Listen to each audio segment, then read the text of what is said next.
श्रीमन्ते निगमान्तमहादेशिकाय नमः श्रीमते रामानुजाय नमः శ్రీమన్నారాయణ శరణం శ్రీమన్నారాయణ శరణ సత్సంగమునకు మీ అందరినీ ఆహ్వానిస్తున్నాం.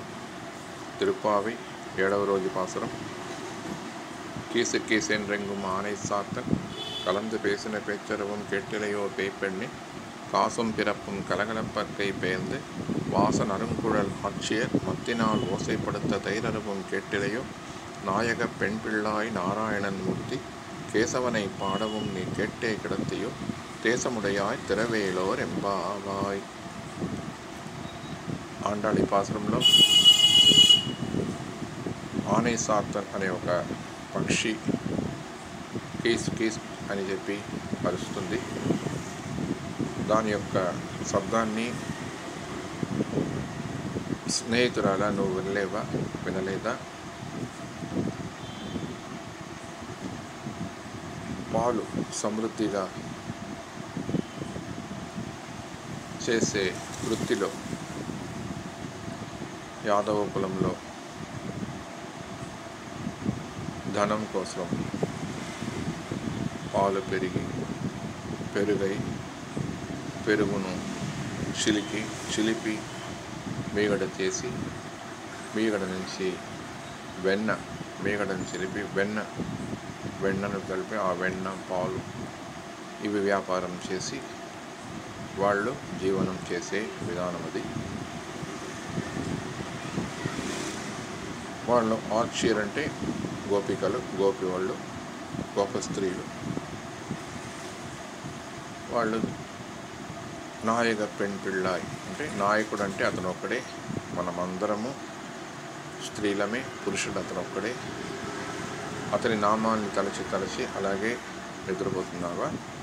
నీకు దానివల్ల తేజస్సు కలిగిన ముఖం ఉన్నది. నువ్వు నిద్ర నుంచి మేలుకోవాలి, తిరుప్పావి వ్రతం ఉండాలి అని ఆండాళ్ తెలుస్తున్నది. ఇది మన శరణాగతికి ఎలా ఉపయోగించుకోవాలి అనేది మన యొక్క ధ్యానం, మన యొక్క లక్ష్యం. ఆనై చాత్తన్ అంటే ఒక విధమైన అరుదైన పక్షి అని చెప్పాను.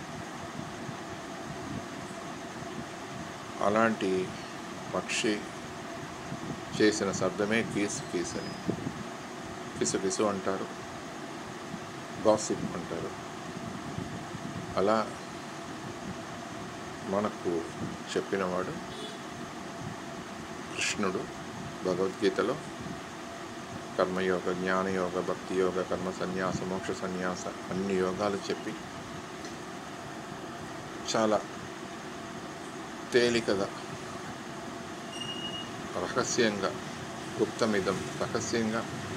ఒక మాట చెప్పాడు, ఒక శ్లోకం చెప్పాడు. సర్వధర్మాన్ పరిత్యజ్య మామేకం శరణం వ్రజ అహం త్వా సర్వపాపేభ్యో మోక్షయిష్యామి మా శుచః.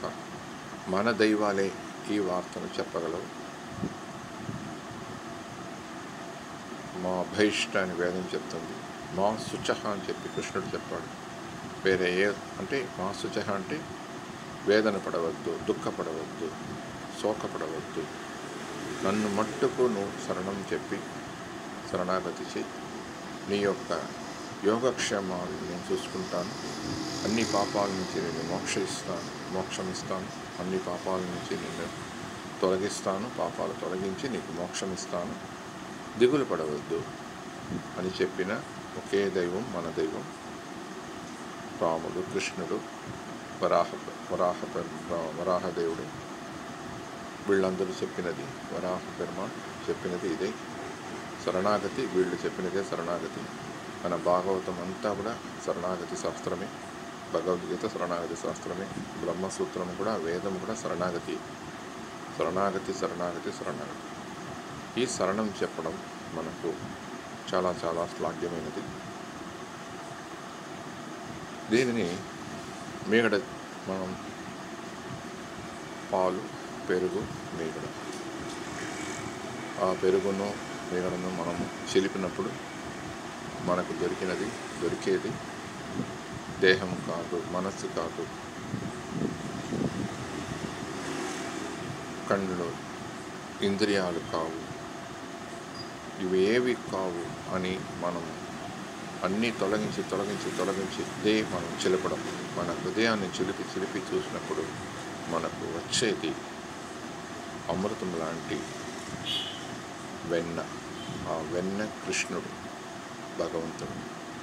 ఆ భగవంతుడిని మనం పొందడమే మన యొక్క లక్ష్యం. ఎక్కడ ఉన్నా దేవుడు ఇక్కడ ఉన్నాడు, మనలోనే ఉన్నాడు. మనలో ఉన్న దేవుణ్ణి చూడకుండా ఎక్కడ దేవుణ్ణి చూసినా తెలియదు. మనలో దేవుణ్ణి చూసిన వెంటనే ఆ భావంతో దేనిని చూసినా భగవంతుడుగానే తెలుస్తాడు. ఇలా కేశవుణ్ణి తలచి మనం ఆనందంగా ఉండడమే మన లక్ష్యం. కేశవனை పాడవం నీ కేట్టే కిడతియో తేసముడయా తెరవేలం, నీకు అన్ని విధాల తేజస్సు కలుగుతుంది. ఈ తిరుపావి వ్రతం ఉండాలి అని చెప్పి మనల్ని ఆహ్వానిస్తుంది శ్రీ ఆండాళ్. ఈ భావంతో మనం శరణం చెప్పి మన జీవితాన్ని గడపడం మన యొక్క లక్ష్యం. తరువాత మనకు బ్రతుకులు రావు. దేవునితోనే, భగవంతునితోనే మనం కలిసిపోతాం.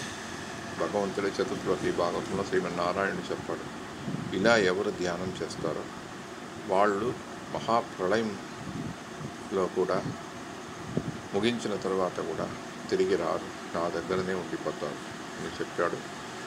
అటువంటి విషయాన్ని ఆండాళ్ సాధారణంగా మనకు చెప్పినది. మనం దీన్ని పాటించి, వ్రతం పాటించి మోక్షం పొందాలి. శ్రీమన్నారాయణాశరణం, శ్రీమన్నారాయణాశరణం, శ్రీమన్నారాయణాశరణం. ఆండాళ్ తిరువడిగలే శరణం.